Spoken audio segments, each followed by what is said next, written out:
Hi, and welcome to Pokemon The Ultimate Experience Part 2, Trading and Training. I'm Jamie Jacobs, and welcome to the Collector's Guide to the Galaxy.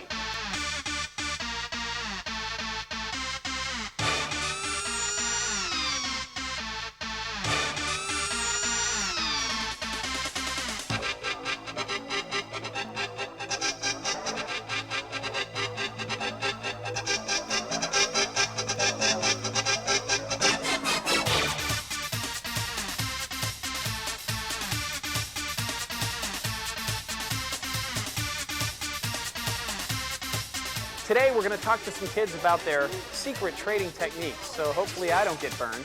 And we're going to talk to Storm, a Pokemon master, about, well, his techniques in training. And if I'm lucky, I'm going to get to go against him head to head. Storm versus Jamie. Storm versus Jamie? I got to come up with a better name. Storm versus Leopard Boy.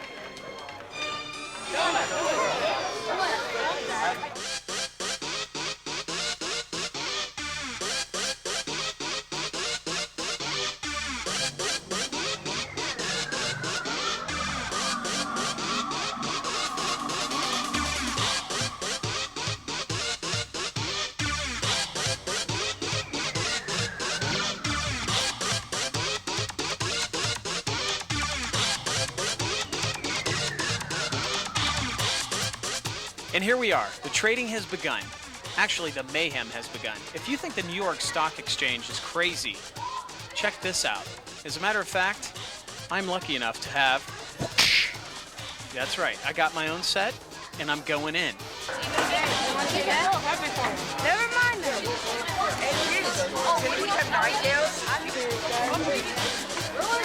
Look at Brian Constantine. Oh.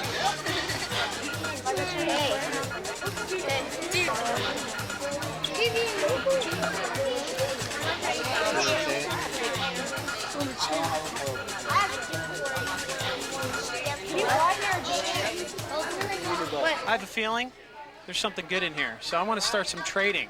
Does anybody want to trade? Huh? Okay, all right. Well, anyway, now hold on a second. I'm gonna open this up right now in front of all you guys, but I'm gonna hold one just in case. Hold on. Is there? Yeah, these are human-proof, actually. Now, do these have gum in them? You get gum? No. All right, now hold on. I'm gonna hide this one.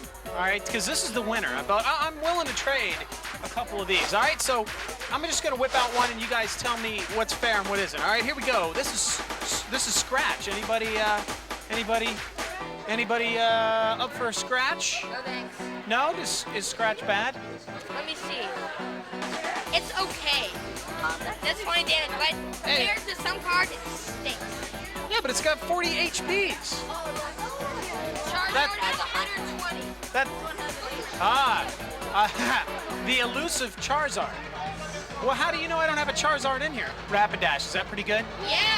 Oh, that's what I'm talking about. All right, let's trade. Who wants to trade? Talk to me. Talk to me. Tauros. Is Tauros a bad thing? What do you think? Is it fair? Yeah. Let me look at my map. You think it's fair? Yeah. What's your name? Sophie, you look honest. You look honest. Tell the camera that it's a fair trade. It's a fair trade. All right, I'm going to do it. All right, I want someone to explain to me how you figure out what's a good trade and what is not a trade. All right, hold on. We're gonna let this guy explain what is a good trade real quick. All right, here we go. All right, the rarity symbol on the bottom right-hand corner. All right, so the rarity symbol is where? Right here. That's common. All right, this is a very common card then? Yeah. All right, so it's not that good. That's a common? Diamonds are... Okay. Stars are rare. All right. Diamonds are uncommon and stars are rare. Stars are rare, diamonds are uncommon. Yeah. All right. Now, does the trainer card do anything for me? Oh, yeah. You get like that in every pack. Oh, so you get a trainer card in every pack. All right. You want to trade a trainer card for that? You think that's pretty fair, you guys? How come I feel there's a conspiracy happening here, and I'm gonna walk away with it? All right, it's fair. All right, it's fair. Now hold on, we gotta shake again. Let's do the Pokemon shake, something like that. Okay. All right, so let's move on. Tauros, how are we? Okay. Now, hold on. Show the camera right on. Now I'm gonna ask him. All right, I'm gonna ask him. Is this? Do you think this is a fair trade, a Tauros for a Rhydon? Yes, it is. Very good trade. All right. Let me see the card. Yeah, it's a trade. All right, this is a fair trade. I'm gonna do it. But we have to do the Pokemon thing. Yeah, okay. Cool, man. Yeah. All right.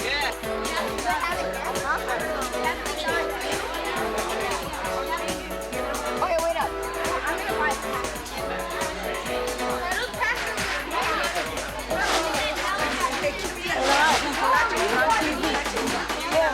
Up there. I want that ball. That's cool.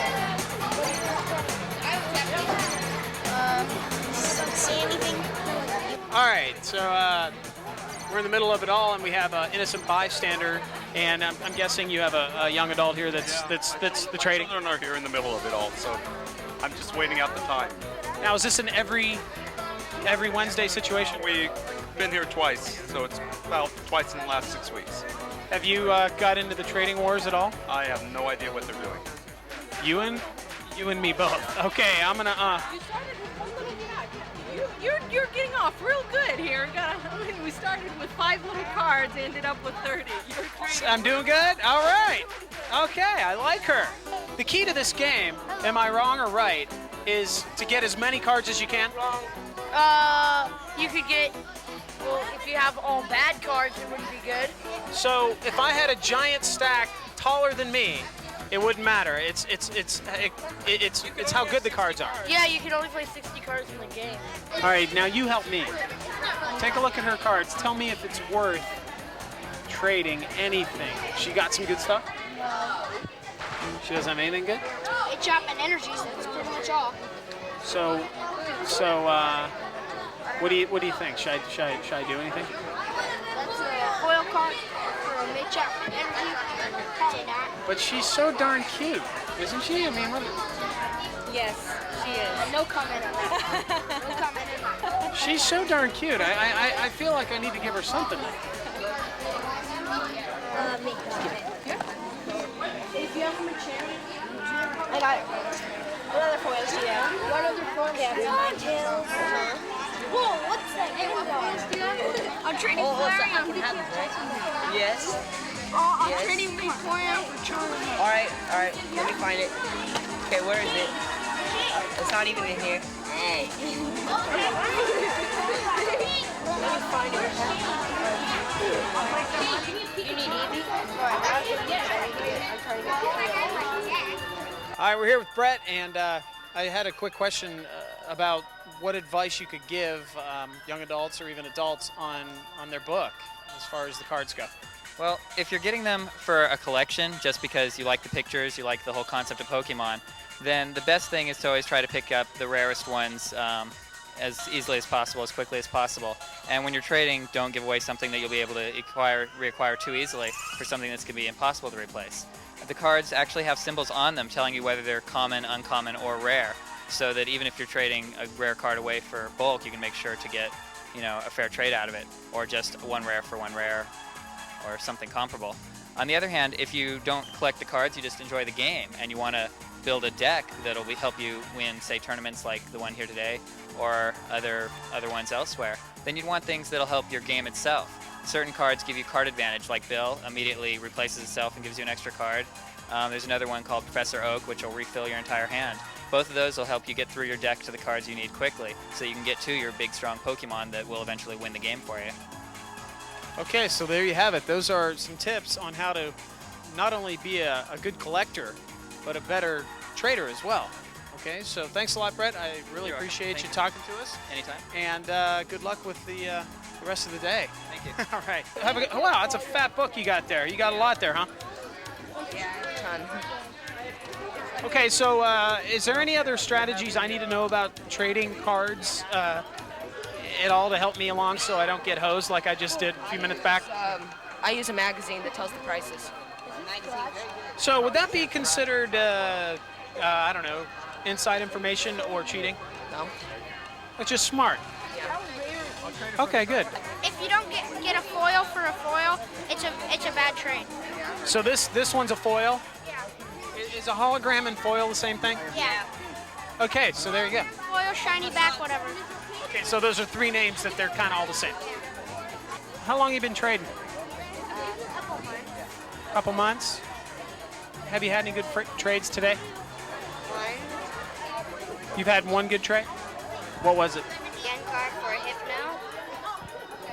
So that's a pretty good trade. Did the other guy make out okay too, or what?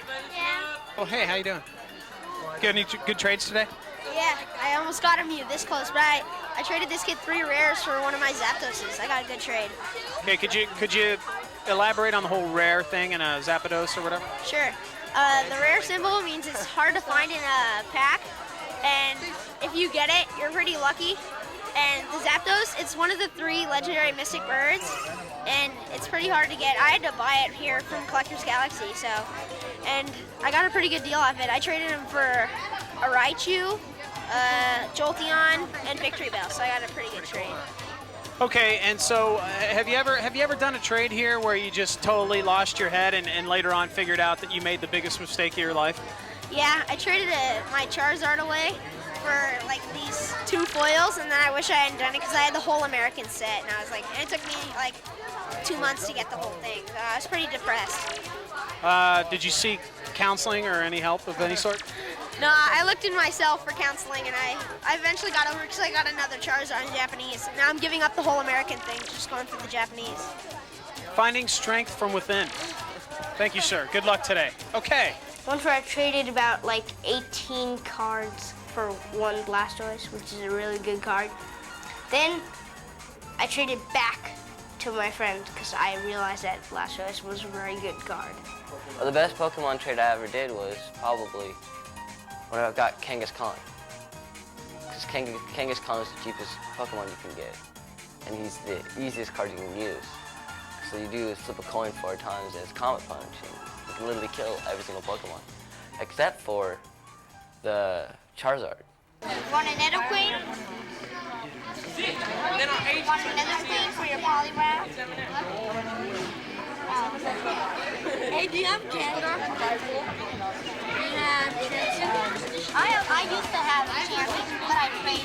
Yes,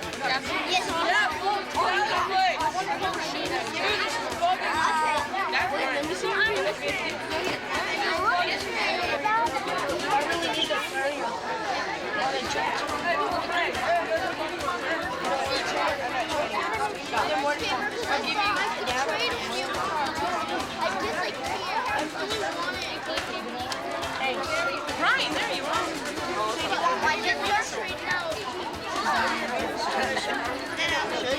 Oh, are you trading chicken?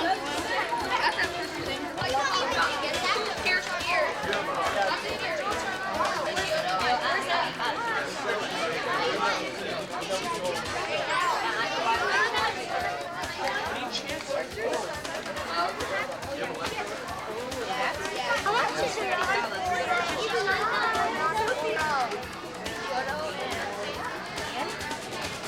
And a Jolteon card. And Yodo, Jolteon, and Raichu. Yeah? Let me check out the condition. Yeah. Yeah? Yodo. There's a little crease right here. On the side of the peel on board. But I'm saying Yodo Snorlax, so I'd rather have the Snorlax anyway. Has there been any Jerry Springer-like situations happening tonight? No. So it's kind of calm. Yeah, we pretty much keep that in check.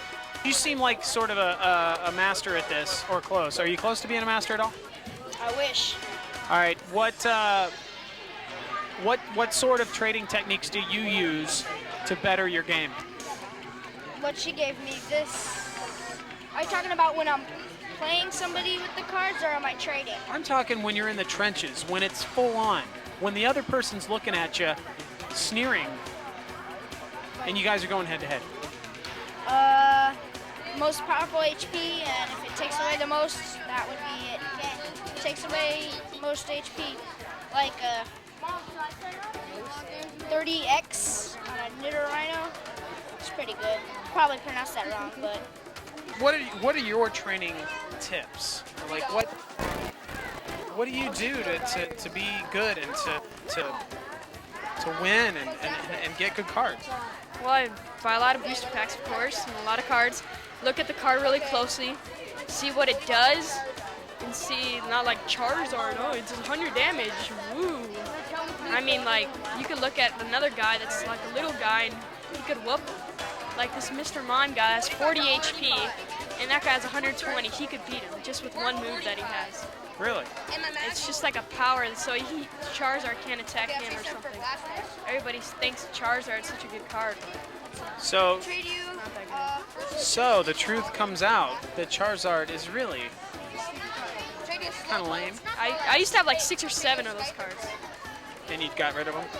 Yep, I only got one now. I got 2 sets in my backpack right now, but I don't take them out else the kids go, ooh, I'll trade you something like that. Something for that, something like that. Okay, so what's the main thing to keep in mind while trading? Make sure you always get the better deal, I guess. That's what I do. Make sure you're not ripping yourself off. Look at the quality of the card if it's not bent and scratched up.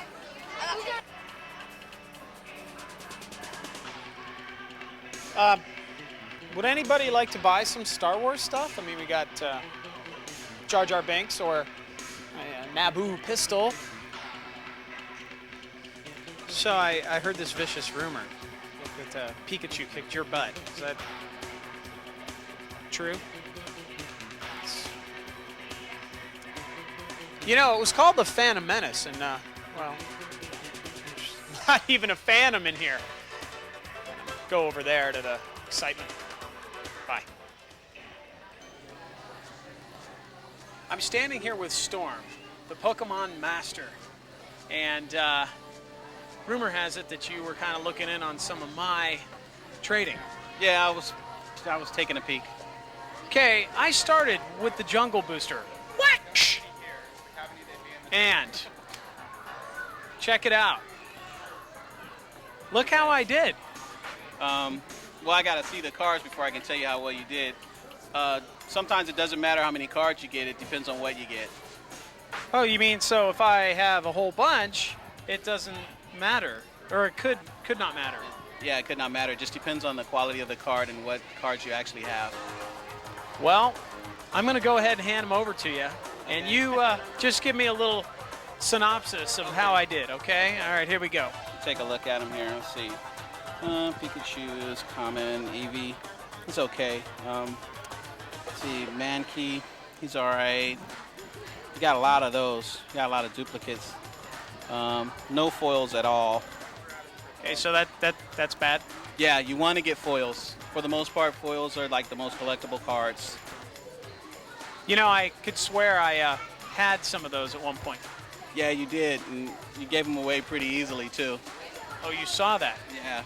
You got to watch out. Some kids will take advantage of you. They'll tell you they don't really want it, and then you'll sell it for cheaper. So, like, when they were all gathered around me and saying, oh, do it, I shouldn't have. Yeah, you should have kept on to it. Probably could have got a better card out of it. For the most part, your best card is probably Taurus. Okay, so my best card is Taurus. Yeah.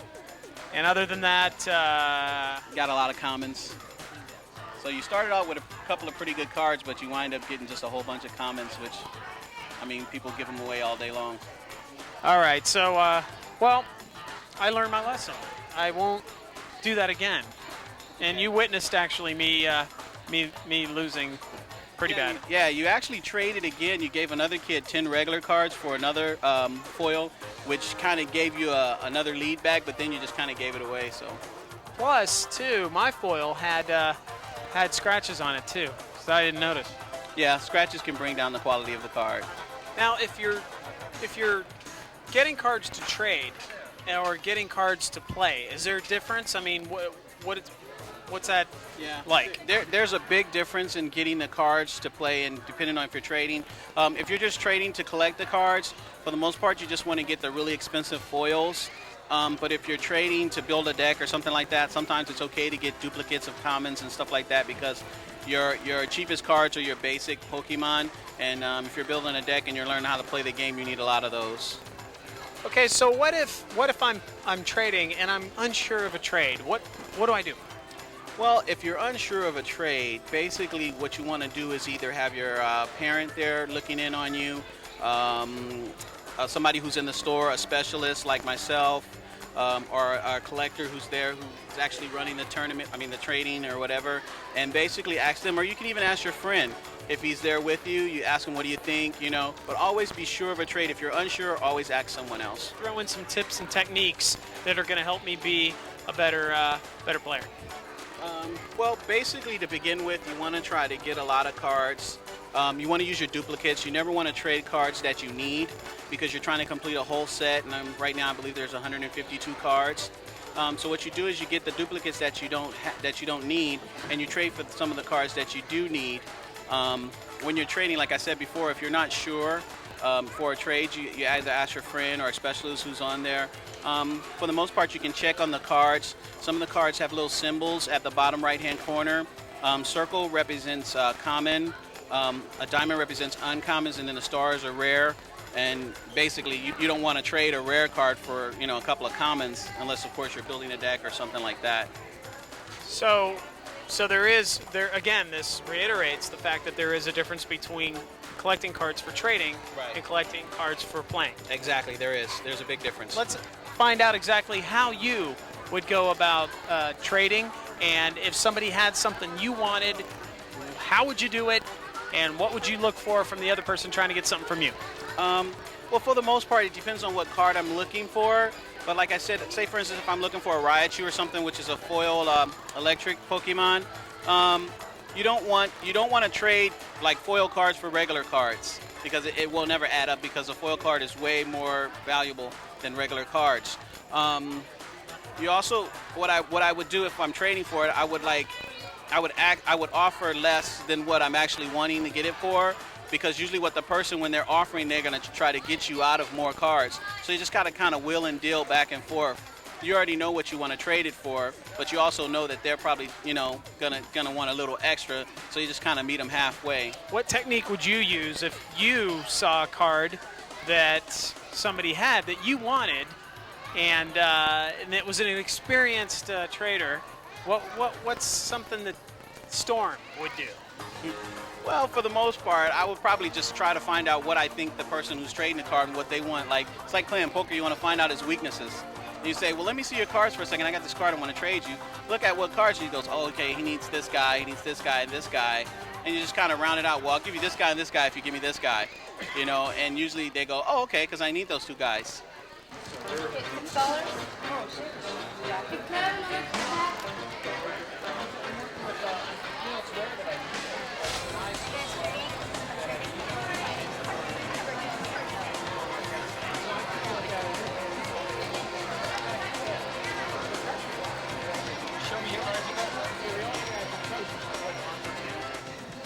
Now remember, if somebody asks to take a Pikachu, say no, because you need this card.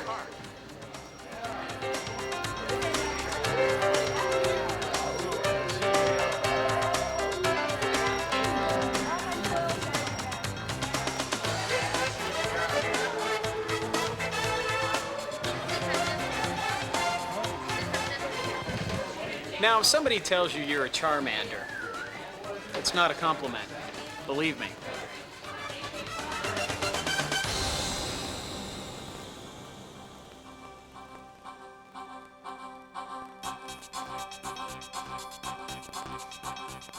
Basically, Pokemon consists of 7 different colors, 7 different elements.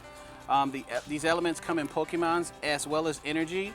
You have your colorless energy, you have your grass energy, you have your electric energy, you have fighting energy, you have fire energy, you have your water energy, and you have your psychic energy. Each one of these energies, like I said before, they have Pokemon that coincide with these energies. Like with electric, you have Pikachu, he's an electric Pokemon. You have Charmander, who is a fire Pokemon.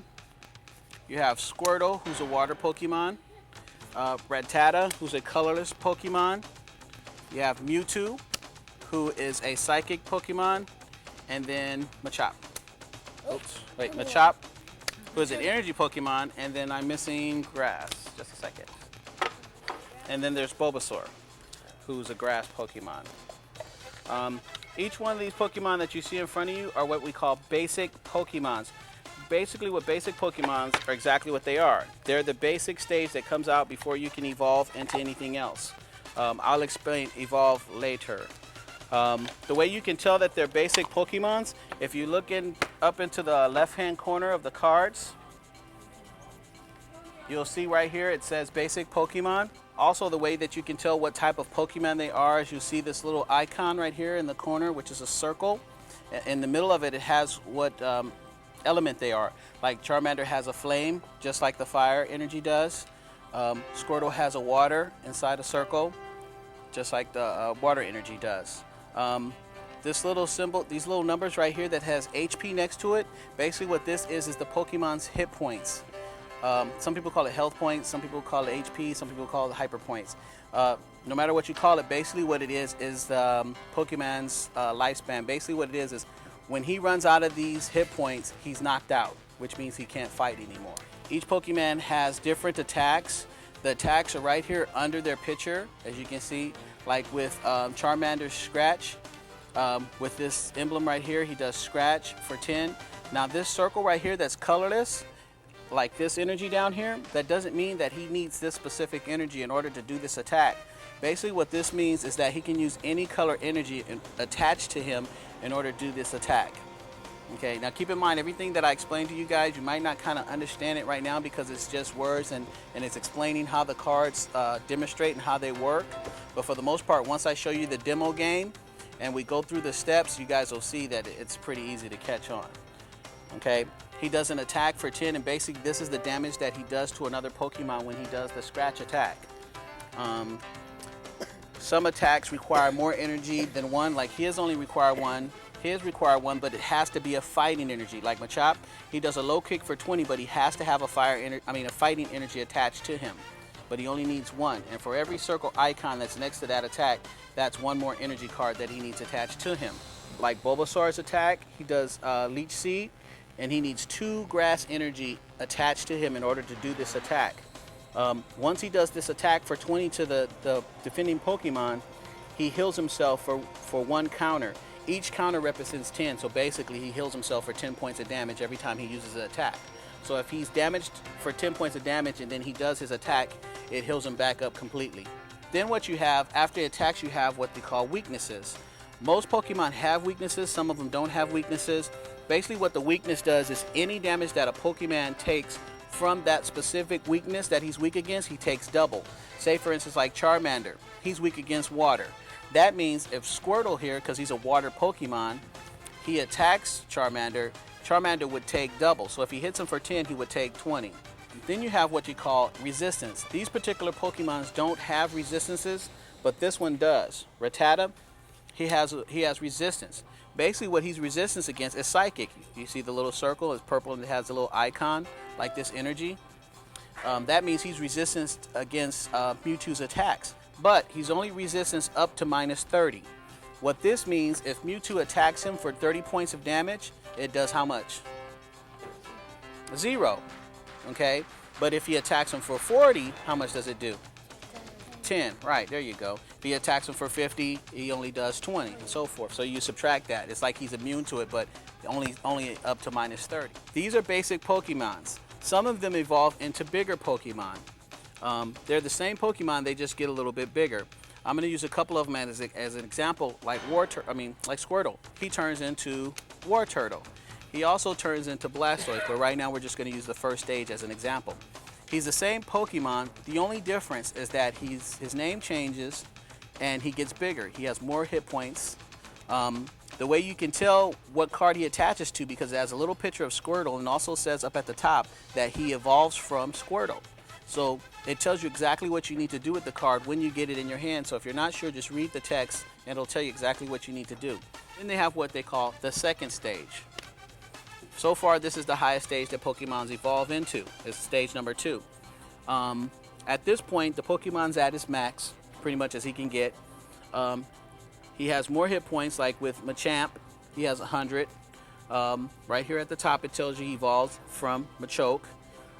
He has another attack, which costs more energy. He needs 3 fight and 1 of any other color. He's still weak against Psychic, and his retreat cost is 3. He does more damage, which means he does 60 instead of 20, which he was doing when he was Machop. Also, second stage Pokemon get second stage Pokemons get what they call a Pokemon power. Basically, what Pokemon power is, right? It's an extra move. Basically, it happens automatically, or you can just use it as often as you like, depending on what the text say. Like with Machamp, basically what his Pokemon does is it does damage to the other person's Pokemon for attacking him, because he's like a big rock, so he gets really big and really hard. So if, say for instance, if Charmander, bless you, so say for instance if Charmander tried to scratch him, he would take 10 damage just for scratching him. He would hurt his hand because he's so hard. You understand what I'm saying? Okay. When you can evolve a Pokemon, you only want to evolve it when you have enough energy to be able to attack with him. Unless, of course, you're going to use him for a big wall, because that's what he becomes. Say, for instance, if you evolve Machamp all the way to stage 2 and he doesn't have the four energy he needs to in order to attack, he just becomes a big wall. And he just, the opponent's just hitting him until you knock him out. So what you do is you wait till you have enough energy. That way, once you evolve him, he's ready. He still can attack. He can still put the smash down.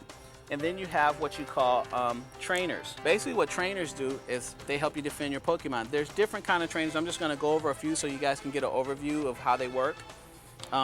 There's trainers like Switch. Basically, what Switch allows you to do is it allows you to switch your Pokemon without having to use the retreat cost. Remember I explained to you sometimes you have to discard energy in order to run away? Basically what this is kind of like a Pokeball. It's like instead of the Pokemon actively running away himself, you use the Pokemon to bring him back. So it's free. You don't use any energy up doing that. There's trainers which are called like energy removals.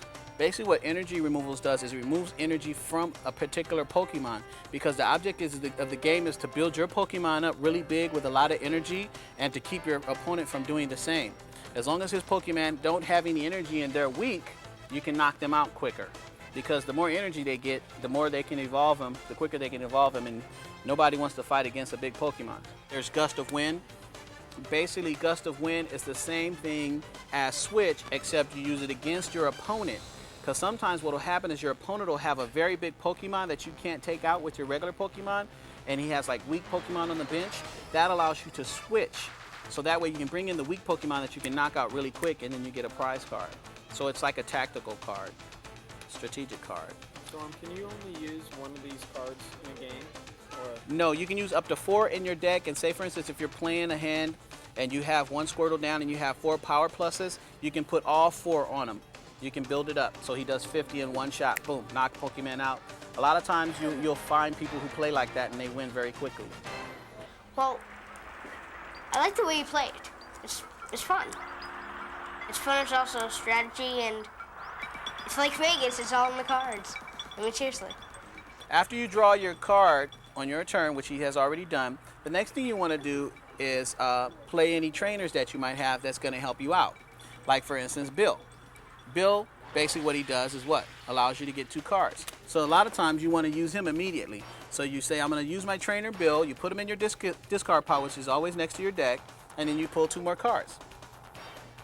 And those go into your hand. Now, I have an energy removal, which I'm going to use. Basically what that allows me to do is remove his energy. The reason why I want to do that, because what happens is if he puts another fighting energy on Diglett, he can do Mud Slap. That's going to hit my guy for 30, and it's going to knock him out. And I don't want him to do that, because he'll get a prize card, and then he'll be winning. So I'm going to remove that energy. That particular energy he loses, and it goes to this card pile. Now, for the most part, he has 2 fire Pokemon and 1 colorless. He wants to use his colorless because right now all he has is fighting energy. He doesn't have any fire energy, so that's not really going to do him any good. So he wants to use somebody who can use the energy that he has. So he'll put his Rattata on the bench, and then he's going to take his 1 energy for this turn, because you always want your main Pokemon to be attacking. Actually, let me think about that for a second. Either way, he could go both ways. If he wanted to, since Diglett has free retreat cost, which means he doesn't lose energy, he could actually switch this guy since he's hurt and he can only do 10. he can switch it with this guy and do 20. Okay, so he has this 1 energy he can use. But if he uses Diglett, he'll do 10 to me, but I'll actually take 20 because I'm weak against fighting. So I'll take double.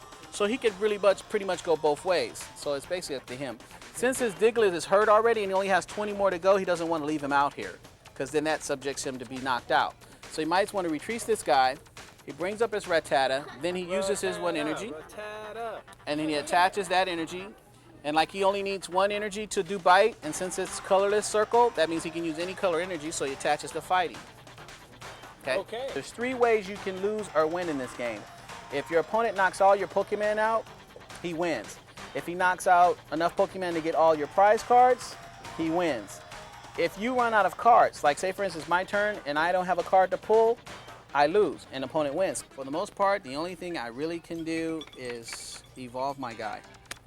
So now the reason why I'm evolving him is because 1, I put him out last turn, so he has to stay in 1 turn before you can evolve him.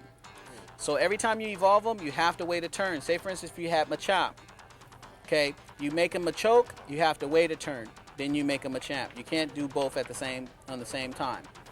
The reason why I'm making him Gyarados is because I have no energy and he's knocking out my Pokemon. So I'm going to bring this guy out here and he's going to be a big wall for me, right? Right. And another reason why I'm going to make him bigger because right now he has all fighting Pokemon, right, on his bench. Gyarados resistance is fighting Pokemon. So that means it not only becomes a big wall with 100 hit points, but it becomes a big wall that he can't damage anytime soon. What allows me to do is recuperate from what he just did to me because he just knocked out my Pokemon and all that other good stuff. So he has a lot of fight energy, which is good because he's using his fighting Pokemon. Now, Rattata is already built up because he only has 1 energy. You can put more on him, but why waste it? He only needs 1 energy to do his only attack. He's not evolving him, and he doesn't need an extra energy in order to retreat. So what he wants to start doing now is building up his benched Pokemon. So what you do is you put energy on this guy since he's not hurt. This is probably the main guy you want to put it on. So now he's ready to go. So for whatever reason, if Rattata gets knocked out, this guy's ready to fight. You don't have to build him up. You see what I'm saying? Ah, another energy. Charmeleon. Use Charmeleon. Use it on Charmeleon. Retrieve Rattata for free. So put it on your Charmeleon. Right. Yeah, use Charmeleon against them.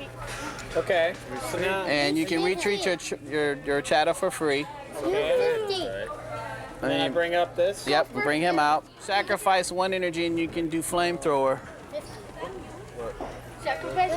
You can do flamethrower for 50 and that knocks this guy out. Why did you sacrifice energy? Because that's what his attack does. He's like a dragon. He has to suck his fire in and then he blows it out as an attack. Which attack you want if he Yeah, if he only wanted to scratch for 30, he could do that. But if you can knock a person's Pokemon out, 9 times out of 10 you want to use that. Okay. Okay. All right.